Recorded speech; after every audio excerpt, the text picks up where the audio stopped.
Hello everybody, this is Orange, and welcome to my Abyss, and welcome to my February 2025 manga haul. What a month February has been. February is my birth month, so happy late birthday to me. I have picked up 26 volumes of manga this month, and I don't know, for some reason this month, along with my normal pre-orders, I was also very Yuri and Yaoi pilled. I picked up like a bunch of like random volumes of like a BL and GL, and I'm very excited to share with you what I got. So let's jump right into it with Dandadan Volume 11. It's more Dandadan, more good time. Dandadan is a fantastic series with a fantastic anime. I highly recommend it. It is a great series that only gets better. And then we have Prince Freya Volume 11, another absolutely fantastic series. A series that I think more people should be reading because it is very good. If you like your action, shoujo, fantasy, medieval, buzzword. Very good series. I love it. And then below that, we have Queen's Quality, another fantastic action shoujo fantasy violence. Very good, very emotional, very fantastic. And I believe this one ended too recently, so like, we're almost done with Queen's Quality. Oh no! It's a fantastic series. I recommend it. It is so good. Read it! What are you doing? And then below that, we have In the Name of the Mermaid Princess, Volume 5. This series continues to be just a very good time for me. I'm a big old fan. It's only a 7-volume series, so we're at Volume 5, so we're almost at the end, but it's a really good time. I recommend it. And also, the covers look very good on a shelf. And then below that, we just have a shoujo chunk at the beginning. I'm loving it.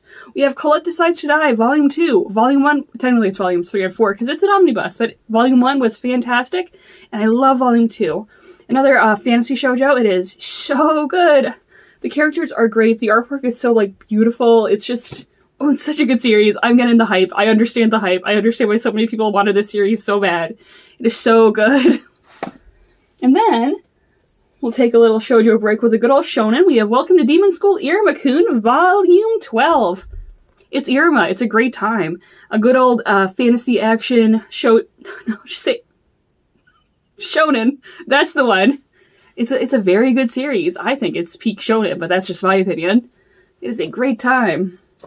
And it's also like 40 volumes long and still go. More than that, I think. How long is Iruma? It's very long. It's been going on for a long time. And then below that, we have Usatoki Rhetoric, Volume 10. This is the final volume of Usatoki Rhetoric. And I'm kind of bummed about that because it's a very good series. It's a mystery, historical shoujo series. It is wonderful. I love the character dynamics. I love the different stories that it tells. It's just a great time. I love it. Sad that it's over, but happy that we got it. It's also only 10 volumes, so like pick it up if you can. It's really good. And then we'll have a little gay chunk. We have Monster and the Beast Volumes 1, 2, 3, and 4. This is a BL series about an old man and the monster who falls in love with him. It's very good. I had a great time with it. I love monsters. I love monsters, period. It's a good series. I liked it a whole lot. And it's only 4 volumes long, too. Old Man Yaoi and Monster Yaoi. What more can anyone want? Witch Yuri and Demon Yuri. That's what someone can want. This is a 5 seconds before the witch falls in love. It is a very cute series, very short, too. It's only this 1 volume. And it's like 3 chapters, and the chapter in the middle is a totally different story, but I thoroughly liked it. I really liked this series. I thought it was very cute. A very good time. And then we have Manly Appetites, Volumes 1, 2, and 3. This is a workplace comedy, which I'm normally not much into. I spend so much time at the workplace already, but I like this series a whole lot. Gay people and eating their food. What more can you want? It is a fantastic time. Gay people eating their food, and one of the leads is plus size, which I'm always a fan of. So it is a good, sweet, fantastic time. And then below that, we have, more Yuri, Mushroom Girls in Love. You can tell I bought this from a library. I'm fine with ordering used copies. I think I've reached a point where as long as the sticker on the book isn't like too intrusive, I just leave it on. So that's crossed out. But this was like this one was super interesting. The character design in the series was absolutely fantastic. I see a lot of like mushroom humanoid characters a lot just being an artist. And these were like really unique takes on like mushroom humanoids.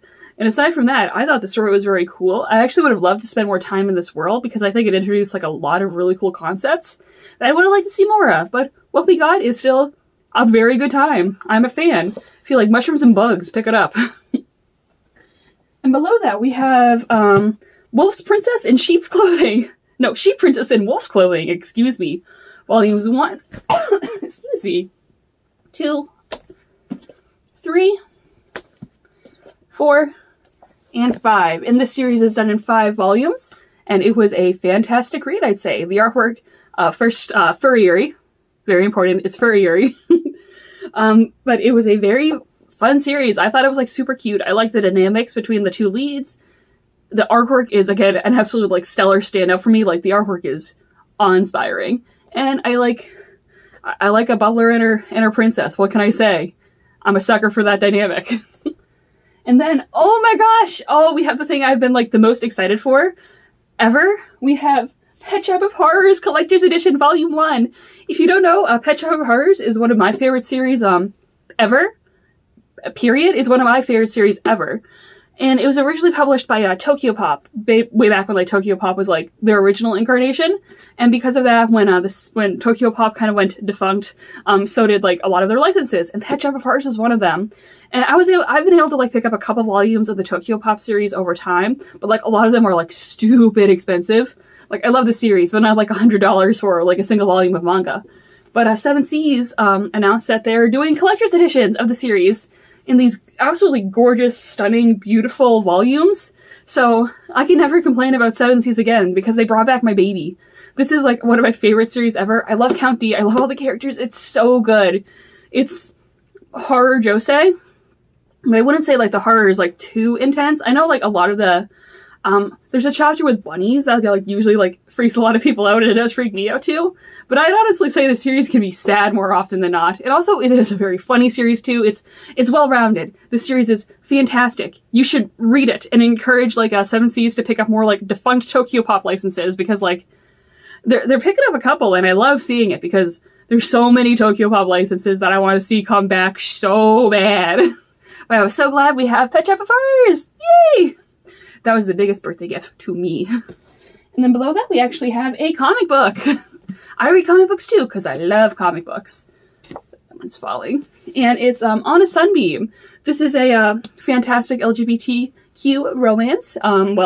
Romance, suffering, sci-fi, pain, buzzwords. It's a very interesting time. The artwork in the series is like very interesting. I love how the series is colored throughout. Just very good, very stunning. I feel like I gotta reread it again too, just to like reabsorb all the information, because like I read a lot of like graphic novels, and this is like very thick for a graphic novel. It's a lot of information to like process, and I feel like I should reread it a few more times so I can get more acquainted with it. And then below that we have JoJo's Bizarre Adventure Part 6, Volume 8. More JoJo's, more goods. Stone Ocean, great. Jolene, my favorite. One of my favorites. My favorite is actually Joseph. Do you see him? He's right behind Operetta. My Joseph Joestar came in this month. He came in early. Yep, but a fantastic series. I love Stone Ocean. And then we have Soul Eater Perfect Edition, Volume 17. This is the final volume of Soul Eater Perfect Edition. I think that it should have been 2-in-1s instead of 2.5s. Or no, 1.5 in 1. But it's Soul Eater. It's a fantastic shonen. It's like one of the most nostalgic series for me. It's great. I love Soul Eater. It's a very good time. You should like read it. And then the final volume is one of the Bibles. It is Vinland Saga Deluxe Edition Volume 6. I love Vinland Saga, and so do a lot of other people, so I am not unique with that. Check out Vinland Saga if you want to. These are always a good chunk of change, but they do also sell the 2-in-1s too, which are still also pretty expensive, but they're less expensive than this, which is a 3-in-1, but it's also like bigger than my head. But it's Vinland Saga. I love Vinland Saga. It's a great time. I love Thorkill. No, yeah, I love Thorkill. I love Thorfinn. I love all the characters. I love it so much. This is a great series. I adore it. Artwork too, stunning. And especially on these big pages, you can really see like all the good little details. So, recommend it. They just take up so much space. So yeah, that's all the volumes of manga that I got for this month. Birthday month. Yuri and Yaoi month. What more can anyone want? So thank you very much for watching. Tell me below what volumes of manga you've been picking up. If like you picked up any new things, if you're excited for anything, talk about it in the comments below. Comic books too, I like those. So thank you very much for watching, and have a lovely night.